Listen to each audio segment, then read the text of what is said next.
This video is going to be split into 3 different parts that will be about TDX's current meta towers. So without further ado, let's get into the first part. Just a little note I thought to add here, I'm only going to talk about the towers at their highest levels just for a little more convenience.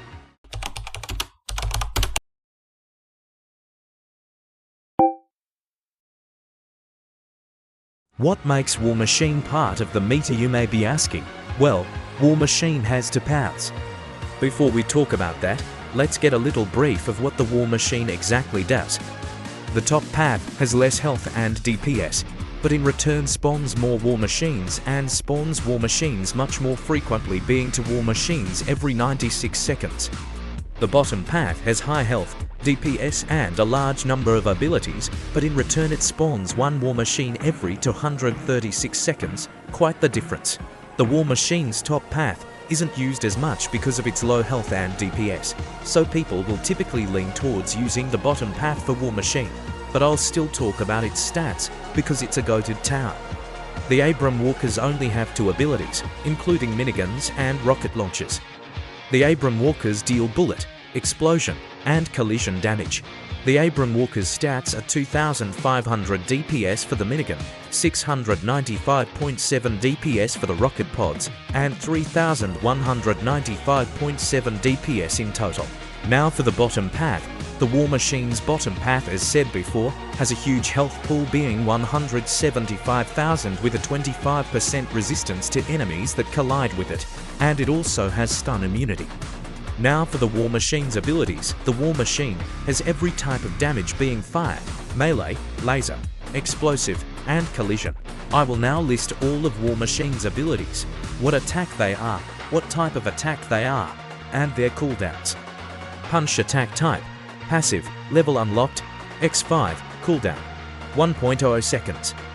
Punches any boss that comes in contact with it, knocking it back 15 studs and dealing 25,000 damage, and stuns it foot to south. Ignores stun immunity, ignores melee resistance. Railgun type, passive, level unlocked, X5, cooldown, 8.0 seconds. Fires its 2 railgun cannons, each dealing 18,000 damage. Ignores laser resistance, strongest targeting. Rockets type, passive, level unlocked, X5, cooldown, 10.0 seconds. Fires for rockets from its 2 rocket pods, each dealing 10,000 damage. Ignores explosive resistance, random targeting. Stomp type, passive, level unlocked, X5, cooldown, 20.0 seconds. Stomps the ground, stunning enemies within 18 studs for 5 seconds and dealing 10,000 damage. Air detection, ignores stun immunity. Flamethrower type, passive, level unlocked, X5, cooldown, 0.1 seconds. Fires its flamethrower, burning multiple enemies at once and dealing 1,200 damage per 0.1 second tick rate. Ignores fire resistance. These abilities are insanely powerful and allow War Machine 3 to eliminate bosses just by itself. Hell, even the Void can't beat the War Machine 3. I forgot to mention this before. But the War Machine has all detections except for hidden, which kind of sucks, but that also balances out the unit. Now how about I show you a montage of bosses getting whooped by War Machine.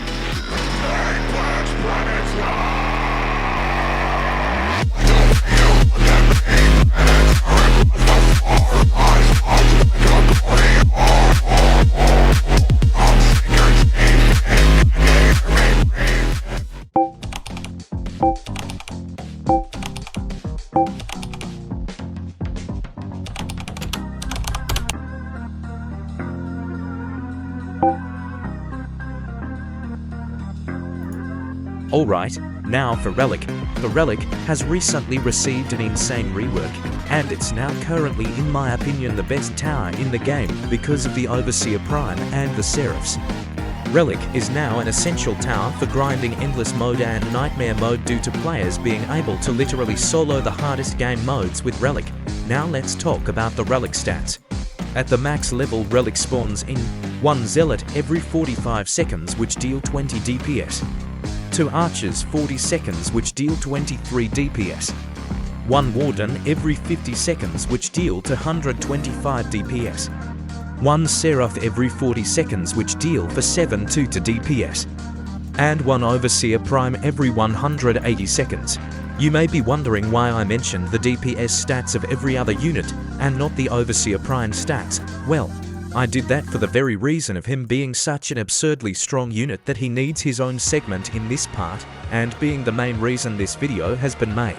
Sigil of Destruction, type, passive, level unlocked, 5, cooldown, 95 seconds. Fires his laser at the strongest enemy on the path, dealing 41,666.7 DPS over for point to seconds 175,000 total. It has a range of 300 and a 15 stud dead zone, air detection. Radiant Smite type, passive, level unlocked, 5, cooldown, 9 seconds. Lobs a ball of energy at the first enemy, dealing 12,000 in a splash radius of 8. It has a range of 192 and a 12 stud dead zone, ignores explosion resistance. Cleaving Claw type, passive level unlocked, 5 cooldown, to seconds. Slashes at an enemy, dealing 50,000 and inflicting a stun immunity ignoring stun for 3 seconds. Air detection, Ancient Awakening, type, passive, level unlocked, 5, cooldown, 150 seconds. Stops in place and summons the following units: X2 Wardens, X1 Seraph, X3 Archers. Yeah, just from looking at these stats I can see why the Eradicator flies away instead of trying to keep fighting. Can't blame the guy.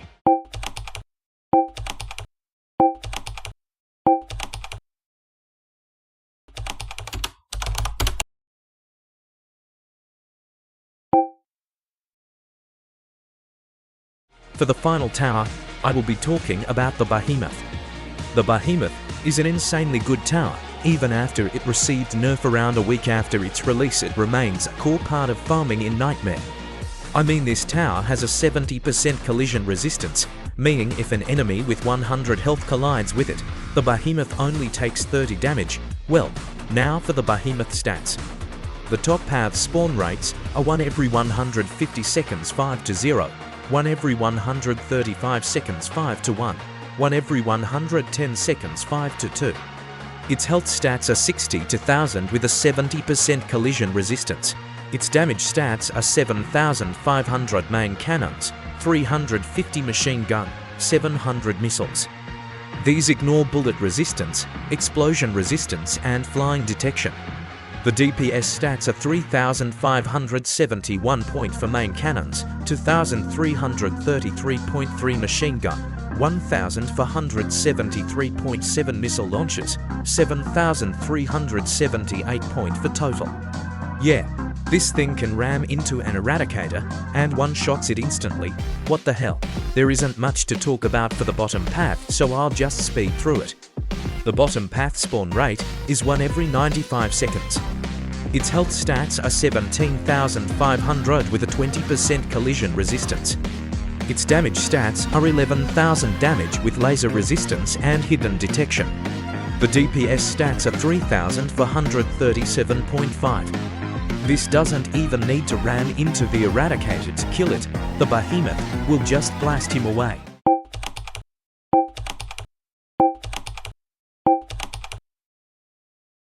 See you next video.